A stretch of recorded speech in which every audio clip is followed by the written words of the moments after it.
Hi everyone, welcome back. We are out in the garden and today I am sharing with you how we can naturally grow our own garlic, harvest it, and naturally dry it.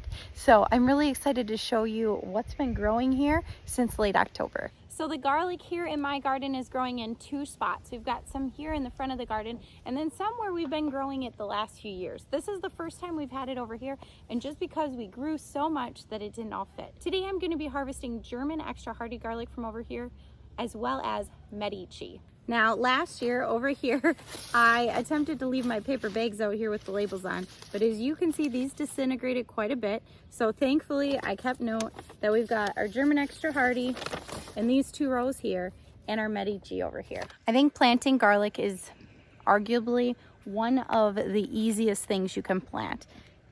Just like saving seeds, it's really simple to save your garlic. I only purchased garlic one time and have been replanting ever since. So when it comes to harvesting, I like to just label a paper bag with as much information as I can. Can you see me? So this is our Medici garlic. I planted 3/4 of a pound.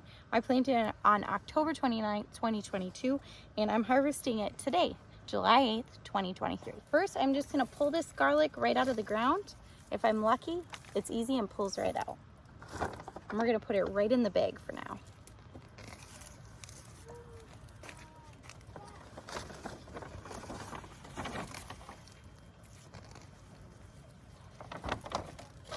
You can identify that your garlic is ready to pick by keeping a close eye on the leaves.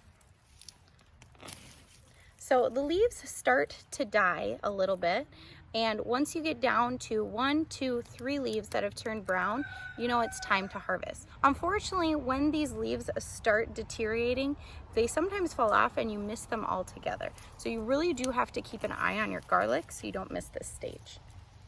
All right, so I do pull these, and a couple of them as I pull, the bulbs broke off. For the most part, it's these thin little ones. So I just set these by where I pulled them so I can dig down here and get the garlic out. Next up is the German extra hardy. I planted 1 pound.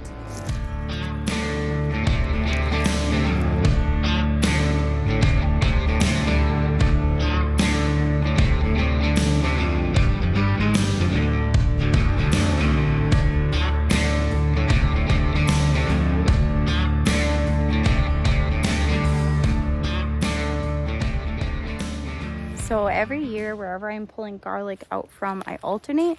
So we just planted this garlic harvest, we're pulling it out. We'll be planting green beans in here shortly, so I can add some nutrients back to the soil. When it's time to plant garlic again, we could do that. So my other garlic patch is quite lively. We've got just so much dill. Now, a lot of dill came up in my garlic patch, and I transplanted it here to this side.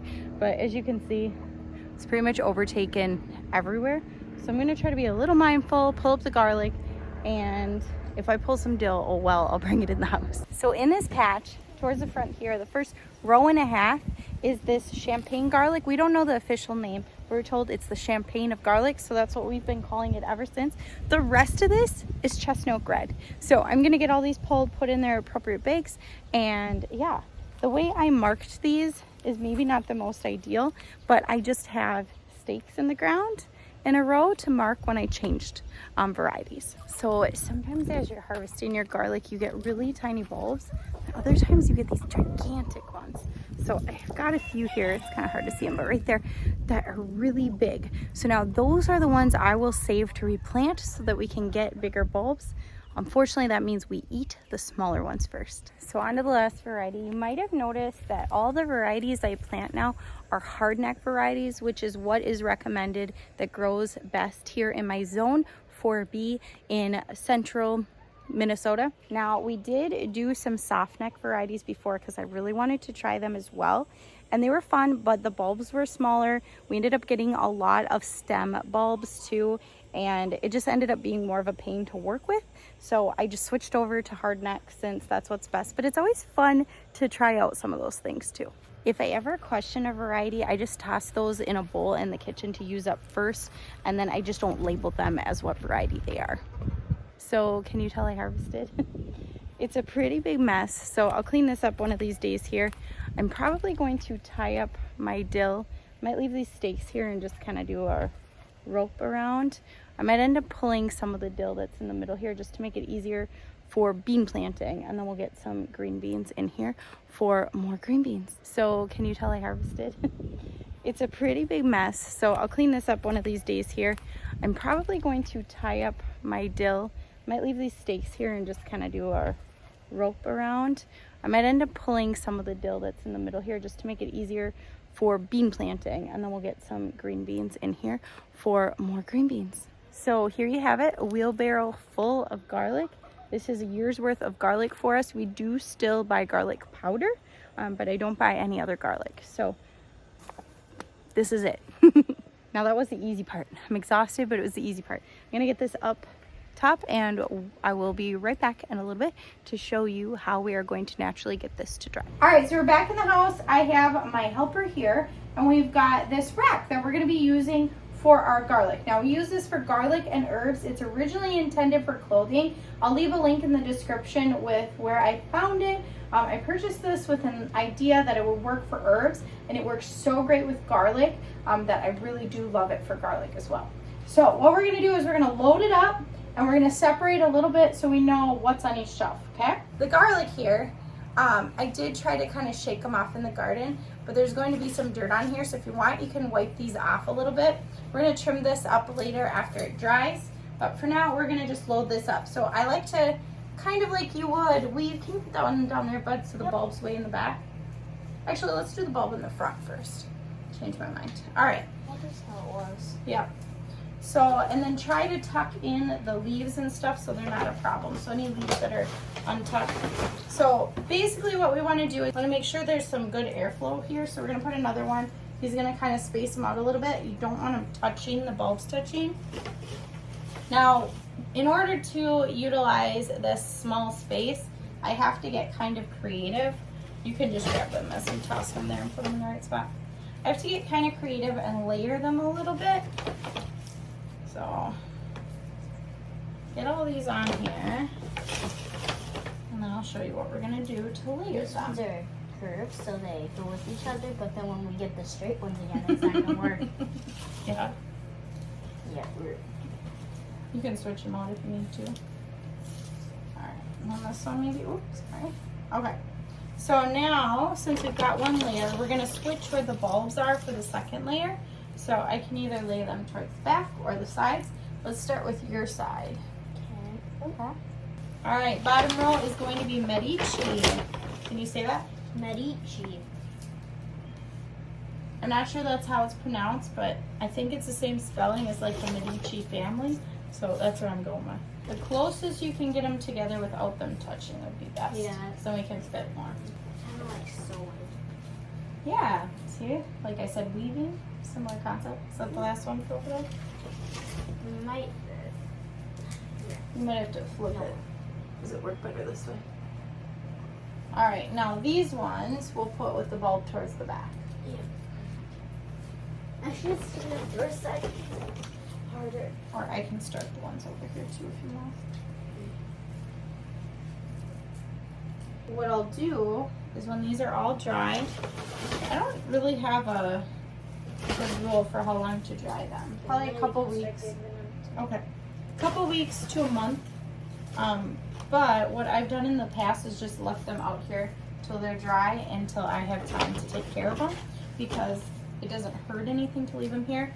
Now this is an area in our house, so they're out of the elements, but it's also our mudroom or breezeway, so it's an area where We go when we're out of the house.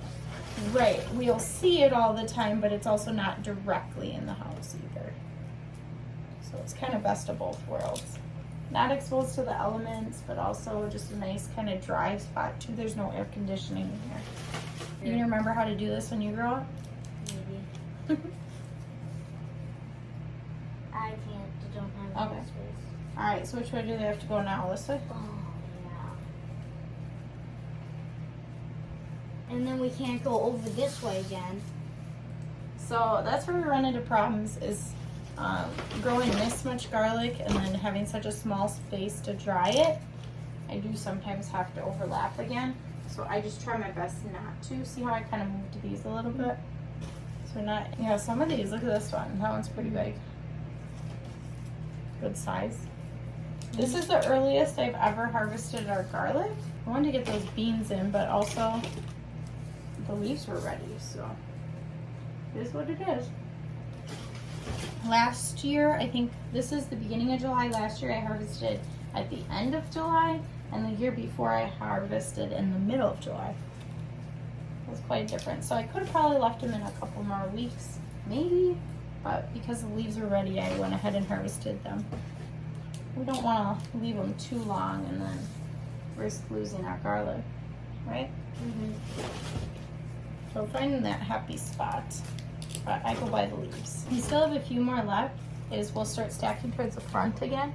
But instead of stacking right on top of the bulb, stack like a little off to the side, maybe even a little back farther, so it kind of has its own spot.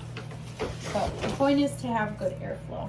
It also does help in here, being in the summer, we'll keep, you know, windows and things open every so often. So there is usually like a little bit of that a lot. Yep, usually there's a little bit of a breeze in here, and that'll help them to have that good airflow while they're drying. So just an easy way to dry our garlic, not really a high cost, not really taking up too much room. Yeah, Leroy and I looked back at some old videos, and it looks like this is the 3rd year we used the drying rack for our garlic. Yeah. We have a fan on in here too up there. That's to get that airflow still, because it's hot outside. Yeah, it'll smell like stinky feet in here. And it'll also be hot. It'll also be hot, but I think because it'll smell like stinky feet. Alright. What do we got left? Almost done. So instead of letting it dry like these, because we're not going to tie it up, we'll put it up there.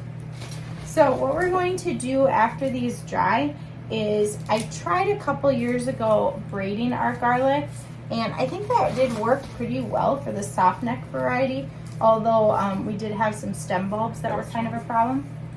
And on this side? You have to go to another side. I got a few left. Just a few. But what I really liked was tying up the garlic, and I can leave a link to a video where I've done it before. Otherwise, stick with us and I can show you in an upcoming video how we are doing that. Here's another single one. But it's fairly simple to do, works really well, and then I can hang it up wherever I'd like it because I just love the way it looks. So we're gonna keep going, get the rest of this done. For now, let's dump this outside and then we'll save the bag. For now, I'm just gonna toss the bags on the shelf. I don't wanna leave them that way. We'll use that post-it note later. So until I have a second to do that, but we're gonna get all of these shelves filled up and we'll show you when they're done. Thanks for watching. Glad you got to see us again. Bye.